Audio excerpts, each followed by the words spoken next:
Hi listeners, నేను మీతోటి వాళ్ళు ఇంకొక విషయం షేర్ చేసుకోవాలనుకుంటున్నాను. రీసెంట్గా నేను అమరన్ మూవీ చూశాను.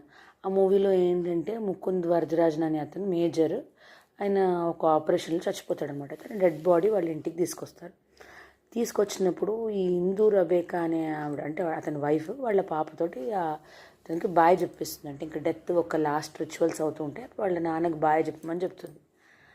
అప్పుడు ఆ పాప అడుగుతుంది, చిన్న పాప, మళ్ళీ నాన్న ఎప్పుడు వస్తారు మమ్మీ అని అడిగాక ఈ ఇందూ రబేకా అన్నతను ఆవిడ వాళ్ళ నాన్నని చూస్తుంది.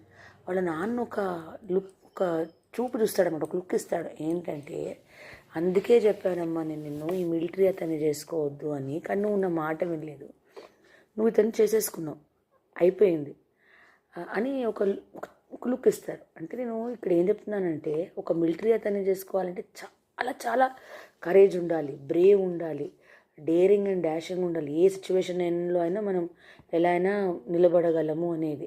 ఓకేనా? ఆఫ్టర్వర్డ్స్ ఆమెకు పరమవీర్ చక్ర అవార్డు వచ్చింది. She is highly honoured and everything is very good. అంటే నేను మిలిటరీ వాళ్ళని చేసుకోవద్దు అని చెప్పటం లేదు. ఇక్కడ ఏం చెప్తున్నానంటే, ఎవరిని మీరు, this is not about marriage, about career also. Parents చాలాసార్లు మనకి ఎన్నో చెప్దాం అనుకుంటారు, కానీ మనం ఏం వినం. మనకి అన్నీ తెలుసు అనే ఒక చిన్న అహం ఉండొచ్చు, లేకపోతే వీళ్ళకేం తెలిసి మనం ఈ అప్కమింగ్ జనరేషన్తో ఉండాలనుకోవచ్చు, ప్యాషన్ అనుకోవచ్చు. ఎన్నో విషయాల్లో వాళ్ళని పట్టించుకోం. ఓకేనా? It's like sometimes we totally ignore what they are saying.